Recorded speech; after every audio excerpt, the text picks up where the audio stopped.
UFC Fight Night in Las Vegas, and we just got to see a come from behind TKO victory by um, Santiago Ponzinibbio, Argentine, fighting out of, I think, out of Florida.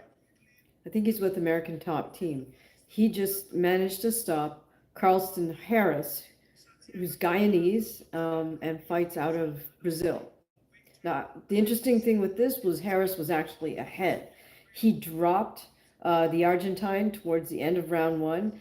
Round two was also pretty close, but Harris did get his licks in round two. So it really, Ponzinibbio did exactly what he needed to do, which is get the stoppage in round three. And he just started putting his punches together, managed to drop Harris a couple of times towards the second half of the third round, and then the referee finally waved it off after I guess he just felt Carlston was taking too much damage. Now, in terms of damage, I think Carlston has a swelling under his eye, and maybe it looks like he might also have a cut somewhere on the right side of his face. And at the moment, Michael Bisping is just finished his interview with the Argentine. Both fighters are kind of hugging it up after, because they do know that they did put on a terrific fight. Terrific display. That was a great fight. Mostly on the feet. There were a few moments. There were a few moments on the ground, but it was really more one man was lying on his back on the ground, and the other man was standing over him, threatening with kicks and whatnot. But there wasn't a lot of grappling.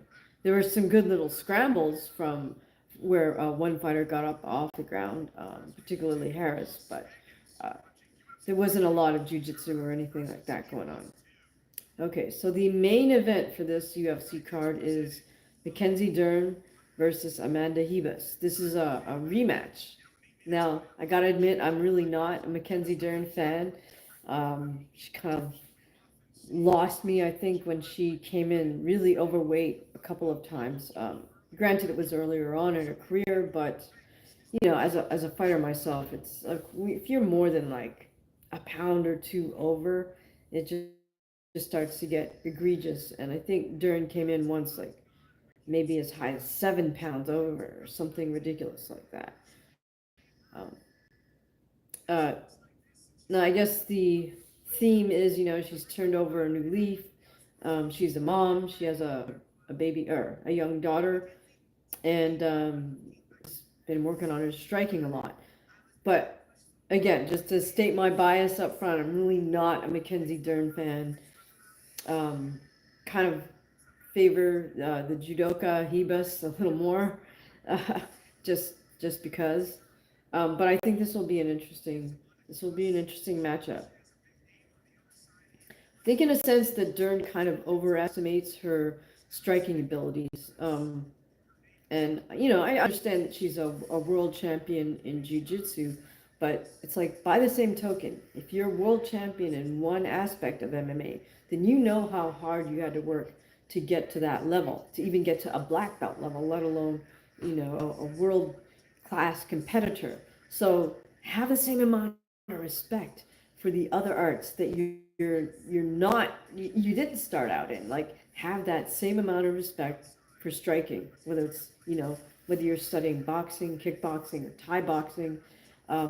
You've got to respect the fact that you're walking in, even though you're a black belt in jiu-jitsu, world champion, you're walking in as a white belt into the striking world. So humble yourself so that you can learn from the bottom up. Don't expect to walk in day one and be able to do black belt moves in striking just because you're a black belt in jiu-jitsu. Now, by the same token, what you do need to bring to the table is your black belt mentality, meaning your determination, your attention to detail, your discipline, and your willingness to be coachable. Those are soft skills that do transfer over. Okay, so what do you guys think? Dern versus Ribas in the rematch. Who do you guys have? Bronx Community number 1 says, I'm black. Okay, well, That's nice. We're not really here to discuss anything other than the fight game. So if you care to con- continue on with us, that's cool. Are you a fight fan? Do you watch MMA? Do you watch boxing? That's what we're here to discuss. Thank you very much, whoever gave me the thumbs up, by the way.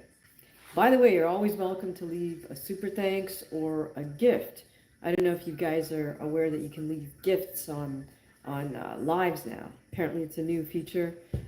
You have to purchase some jewels, and then you can drop them in uh, on the live stream.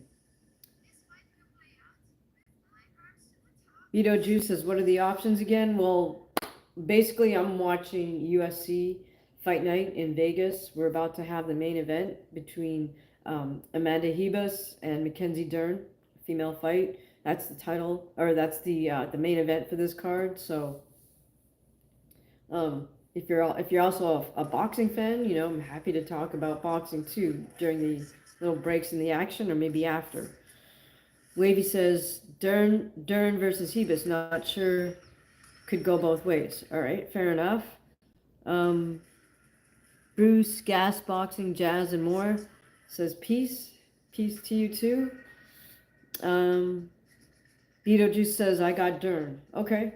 Um, yeah, I mean it's a tough fight to call, I think.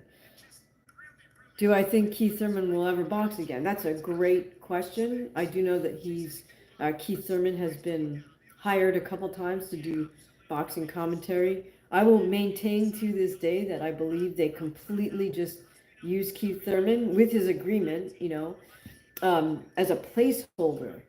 They used Keith Thurman as a placeholder versus Tim Zhu. Remember, this was PBC Boxing's first broadcast on Amazon Prime, and they put Zhu versus Thurman for a non-title fight as the main event. That makes no sense whatsoever because there's no promotion, there's no broadcast station that says, oh yeah, we really want you to put a non-title fight for the main event. It's exactly the opposite. Typically they're like, hey, we don't really care what the title is. Some made up BS interim silver world or global or international championship belt. But the broadcasters always want a title fight as a main event. Why? Because that's what sells. So I think it was complete BS. They put Tim Zhu versus Keith Thurman, and then lo and behold, at the last moment, Keith Thurman injures himself, and they very conveniently put Sebastian Fundora in that slot, and lo and behold, Sebastian goes ahead and wins that belt, right? But I think it was all a setup. So, Beto says he's got Dern. Mariah is asking my opinion on Fury Usyk too. Well, I mean, I feel Usyk won that one. It wasn't it wasn't a robbery of Fury. I mean, Fury, just because he looked different and he looked so much better than he did in the first fight doesn't mean he won, right? Fury also abandoned the jab in the second half of the fight. So, I mean, I'm guessing that's because he was like just mentally sort of overwhelmed, perhaps. Perhaps maybe he thought, oh, the jab.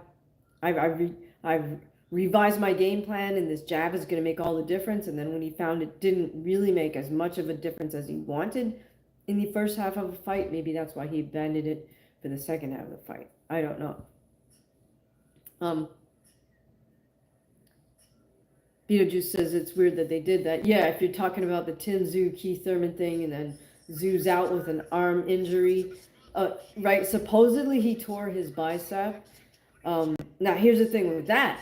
I call BS on that because if you've ever heard of an athlete tearing their bicep, it's such an Instagrammable injury because your whole arm turns that dark purple. When you tear a muscle, the blood just sort of like pools into your whole body, really. And so, like, okay, Donald Cerrone posted a pic of his torn bicep. And Keith he posted an MRI report, but he didn't post the actual injury. Then he posts a pic of himself in the hospital. He's got a visitor's tag on. He's not wearing scrubs. He's just wearing like street clothes. And he's got his arm in a sling or something. But it's like, I, it just didn't strike me as being truthful, because most athletes, when they are undergoing surgery in the hospital, they actually post a pic of themselves lying in the bed with the light blue scrubs on and the hairnet thing and all of that. So I don't know. I'm not sure what happened there, but I think it's all BS. Um, Mariah says, I'm British and I was rooting for Fury. I can understand that. I like Fury. Um, Makes a lot of sense. Roma says, Roma, Happy New Year, sister. Thank you so much, Roma. Happy New Year to you, too. Mariah asked about my opinions on Jake Paul and Mike Tyson. I think that was totally scripted. I think there was an agreement that, Mike wasn't going to hurt Jake and Jake wasn't going to hurt Mike. So here's the thing, it's so much harder to slip punches and make them miss by just a half an inch. It's so much harder to do that than it is to land punches. And so Mike had his timing and his placement, his head moving down perfectly to slip punches, but then he didn't come back with hard counters. So was Mike pulling his punches? I don't know. I mean, he also had that knee injury apparently, but yeah, I think that was a totally scripted thing. Jazria Wardy, did I say that correct? Hello from New Zealand. Oh, awesome.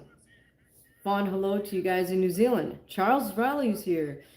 The biggest statement about Usyk Fury 2 is the silence about Usyk wanting Usyk Fury 3. Yeah, I don't think anyone's screaming for that one. In theory, had Fury won that one, then we could call for the rubber match, so to speak. But now the headlines are talking about Fury versus AJ. Personally, I don't want to see that. I don't want to see AJ fight anymore. I think he's pretty much done, but I can see how that would be a huge fight in the UK. Two British fighters. It does make sense on paper and from a business point of view. If you're anybody that cares about AJ's health, though, I don't think it makes sense. Mariah, do I think Jake Paul is a real boxer? No. Hello, Roma Roman from Norway. Okay, very cool. All right, so both Dern and Hebus are in the ring right now and being announced by the announcer.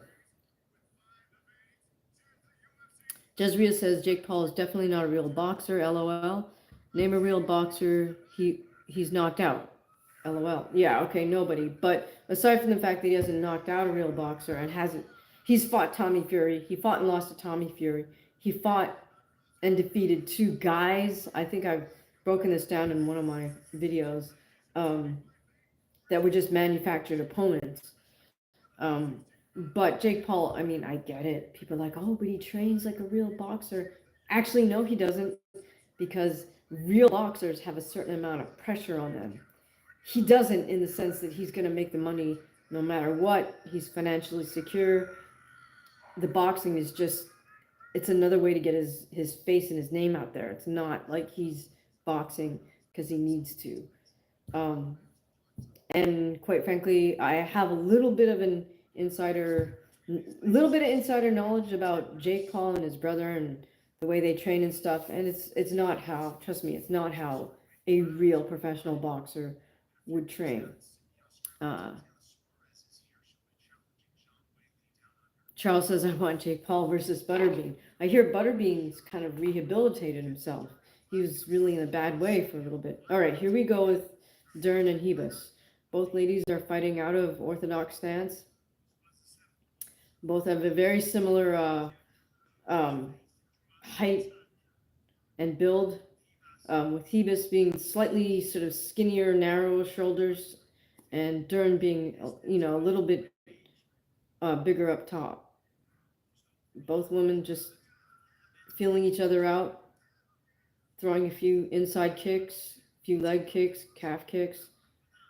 Both women with kind of jittery movement with their hands. Oh, Dern comes in with a nice one too and lands with the right hand. Heba's constantly feinting and faking with her hands. She also throws a 1-2, kind of lands a glancing right hand on Dern as Dern circles away. Again, a 1-2 from Hebus. Oh, spinning back kick from Hebus. Lots of jittery motion from Hebus.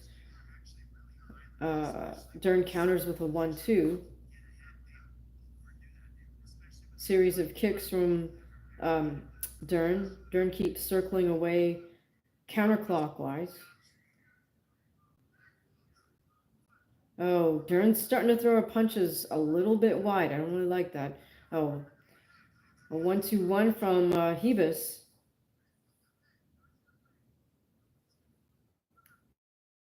Attempted head kick from Hebus. Low kick from Dern. Hebus still with that jittery sort of feinting motion with her hands. Hebus charges forward with a 1-2-1. Both ladies exchange single jabs. Dern tries to throw a roundhouse to the head. Now, interesting. Hebus switches to southpaw stance. Still using that same jittery motion. I like how she's always working behind the jab. Oh, Dern goes for a takedown and gets it.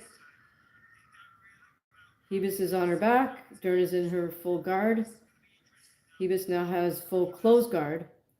Hebus is kind of hugging Dern's head and trying to strike from the bottom.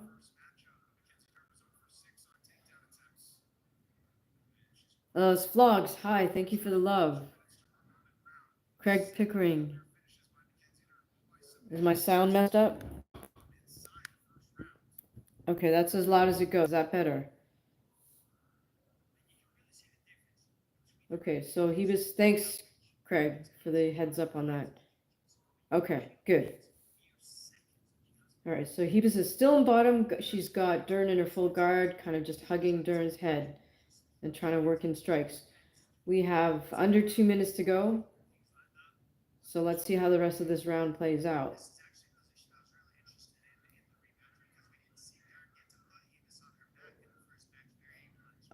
Oh, Hebus is trying to occasionally work in elbows from bottom position.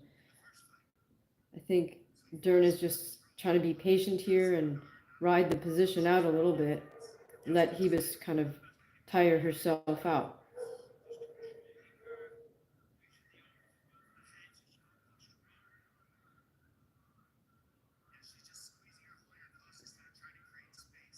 Okay, Dern posturing up now with her feet. She's on both feet standing up. She's kind of stacking Hebus right by the cage. Now Dern goes back down on her knees. Jazria says, I'd like to see Jake Paul versus Jai Opataya. Yeah, Opataya would annihilate Jake Paul. Craig says, boxing or wrestling? Okay, well, I'm watching UFC Fight Night, and this is the main event. It's a rematch between Mackenzie Dern and Amanda Hebus. That's what we're watching right now. Guys, if you've been enjoying some of my breakdowns, please make sure you hit the subscribe button and the notification bell. I don't know that the YouTube algorithm really serves all my videos out to people, even if they're subscribed, so it's really great if you do hit the notification bell. Okay, we still have Hebus at the end of the round. She's in bottom position. Mackenzie Dern was in her full guard. So kind of a tough round to call in this sense. I think I would give that to Hebus because she landed a few more effective strikes. That whole action on the ground was pretty much neutral. You can't really say either woman had advantage.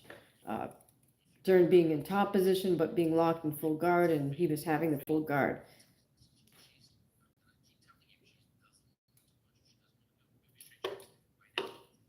I think striking is what could set Hebus apart from Dern in the next couple of rounds if she can put that stuff together.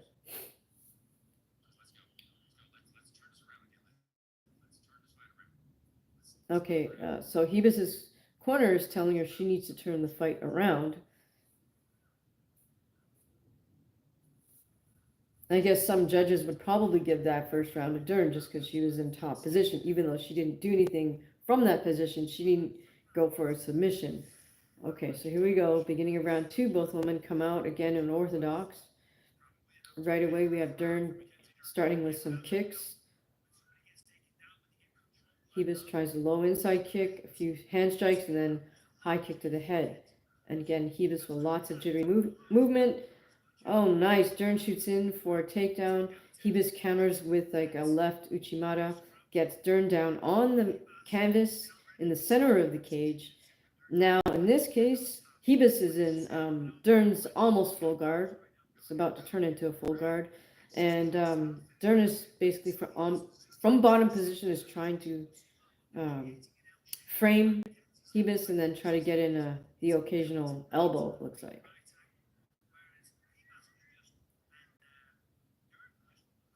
Now, Dern is turning herself so she's kind of 90 degrees to Hebus, even though Hebus is still technically between both of Dern's legs. Now Dern is twisting the other way. She does not have closed full guard, but again, Hebus is in between both of Dern's legs. So now she's in more of a sort of traditional position. There's a little bit of space between the two women, so Dern is trying to throw elbows from bottom position. Now Dern is trying to sort of inch her way, shrimp her way towards the cage, presumably. She's got a headlock. Dern has a headlock on Hebus from bottom position. Hebus is trying to sneak in little shots to Dern's body and head while they're scrambling around on the ground.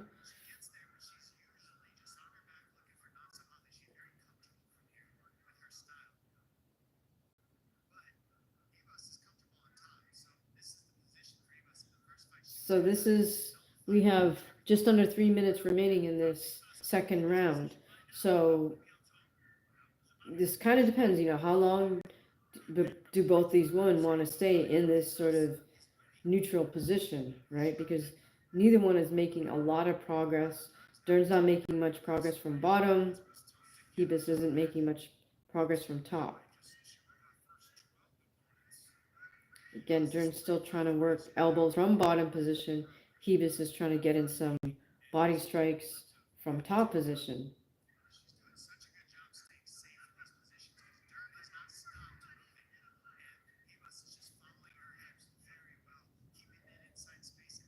Now, Dern is not locking up into sort of a close full guard. She's keeping her legs very sort of loose and active, occasionally putting her feet on Hebus's hips to control. Okay, now she did full close guard. And Dern is still trying to get in little pot shots from bottom position. Again, Hebus is still trying to hit Dern inside of the ribs, occasionally up to the head. Okay, we now have about a couple minutes to go. Or actually, we have under 1 minute 30 seconds to go with this round. So it'll be interesting to see if these women decided to. Oh, Dern went for what looked like she was going to try to set up a submission. He just went to roll. Now both women are kind of tied up. I think Dern has hooked one of Hebus's legs and one of her arms from kind of a side position.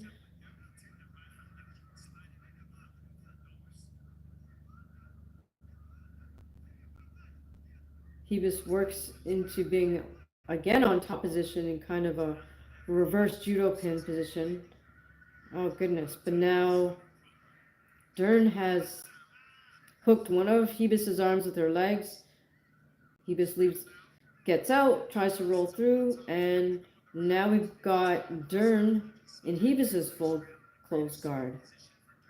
There's less than 15 seconds left in this second round.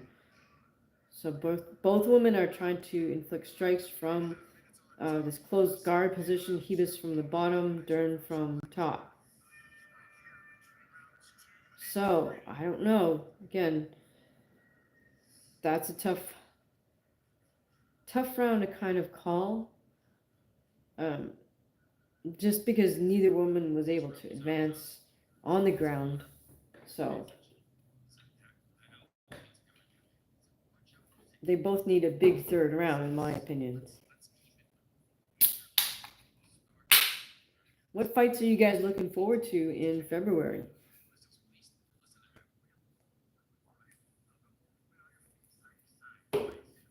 Who do you guys have for Beterbiev Bivol? I think for sure, if you listen to my post-fight breakdown, I think Beterbiev definitely won that first fight. It was a close fight. I think that folks who are calling Malignaggi, I think it's pretty predictable that somebody who is calling Malignaggi is going to favor Bivol and feel like Bivol won for sure. But I think that Beterbiev did actually eke out the win. I'll do another breakdown about that fight a little bit as it gets a little bit closer.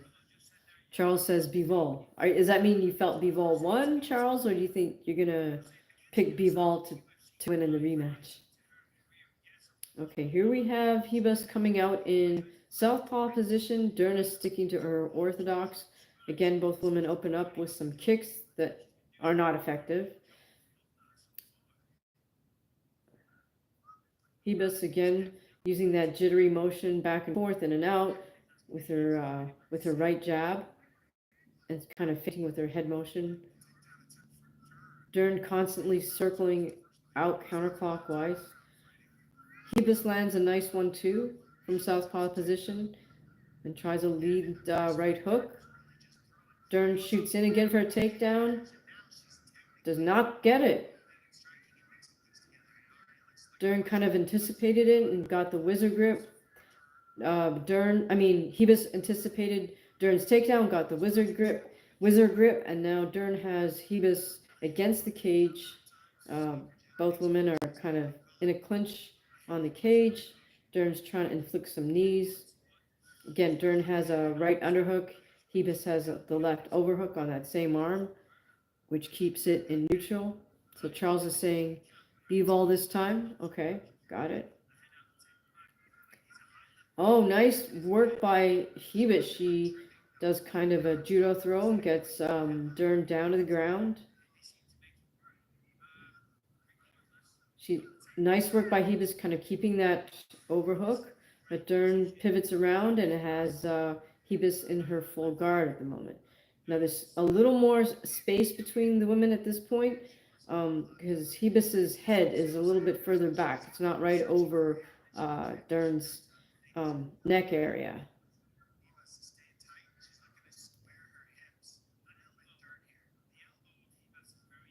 Hebus has a grip on one of Dern's legs, so she lets that go.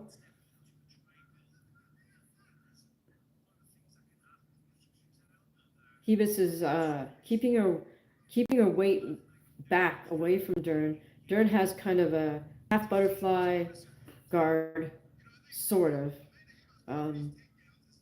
Both women are trying to work strikes in to each other's head. Dern is trying to pivot around from underneath to go for an armbar.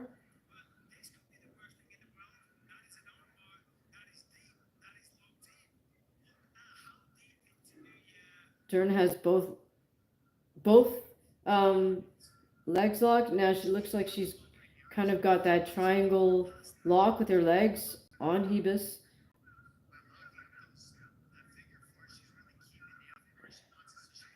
Very difficult to see. I can't really see where Hebus's arm is, but Hebus is using her her weight very well. Hibis is using her hips to keep Dern from fully extending to get that armbar.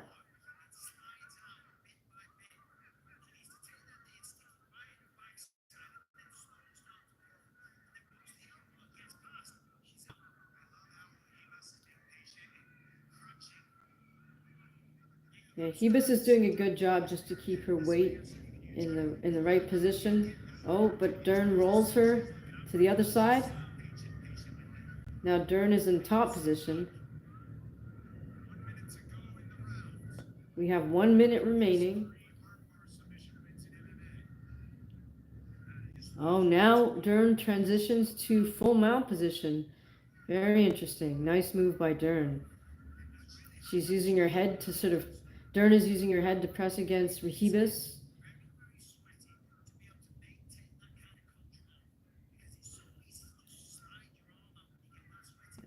And Dern is trying to administer elbows from top position, from full mount position. Oh, looks like she was almost going to maybe. She might still try to go for an armbar here.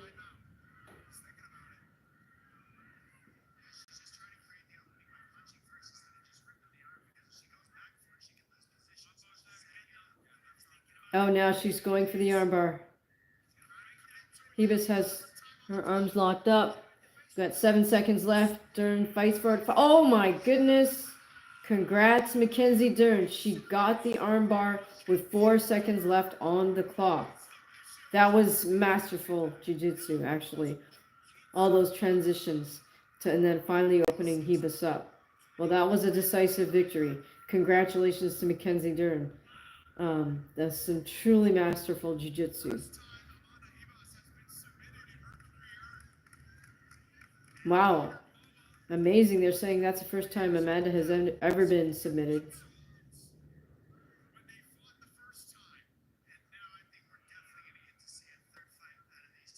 Wow.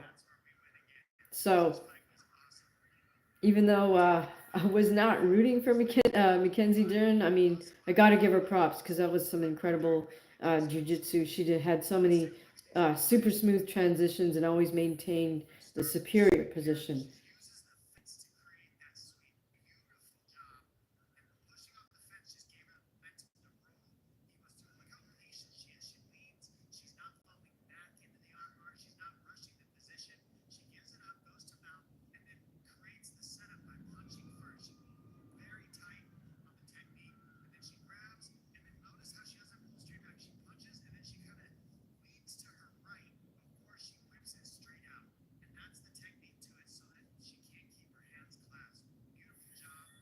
Wow. So, sorry, I was just watching the replay of all the finish by Mackenzie Dern. So, yes, I have to give it up to Mackenzie Dern.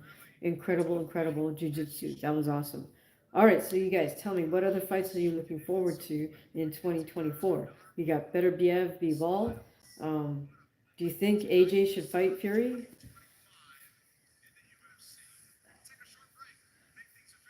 Charles says sounded like no speed, but rather patience and strength. Well, I would say patience and just really a lot of technique, a lot of masterful technique that you only get through tons and tons of practice.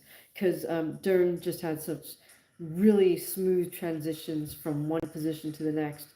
And it wasn't as if Hebus was just being a rag doll in there. She was responding to what Dern was doing, and then Dern would use that response to create a new situation. So, yes, truly masterful. Great fight by both women, actually.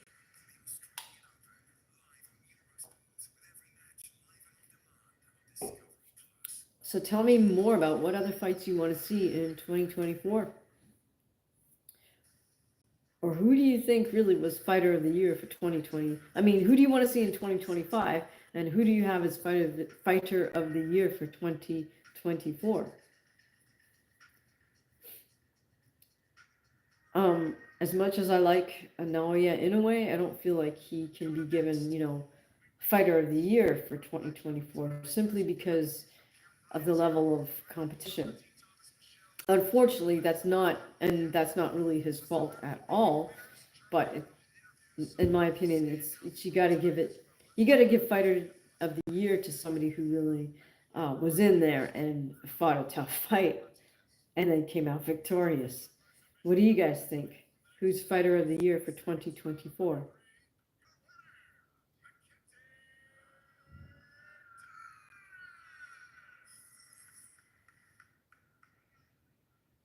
So both Dern and Hebus hug it up.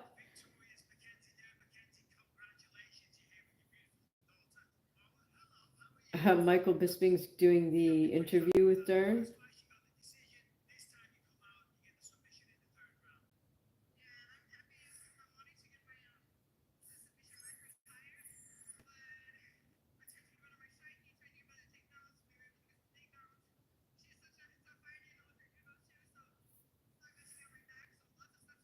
So let's see. Charles is saying Usyk for 2024. I would tend to agree with that. I mean, he fought Fury twice. He beat him twice. So I think we pretty much have to give Usyk that. Charles says I am ready for more than one new face for 25. I agree. Punchmaster says Alex Pereira for 2024. Okay, that's definitely a great argument for him in terms of MMA as fighter of the year. I think Alex did great.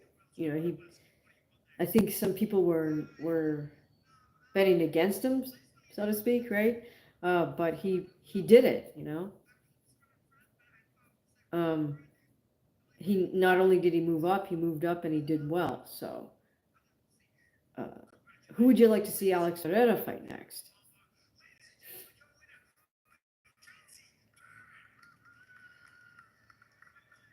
Okay, so that closes out the UFC Fight Night card in Vegas.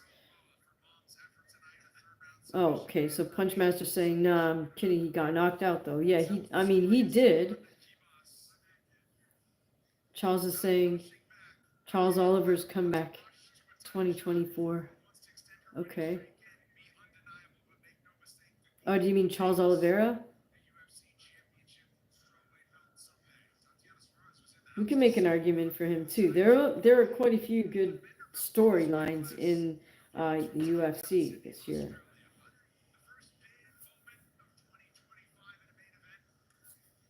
All right, guys. So I think I'm gonna call it an evening just because the fight card's over. But thank you very much, everybody, for tuning in, and we will see you in the next live. As always, make sure you hit the subscribe button so you know when we're here.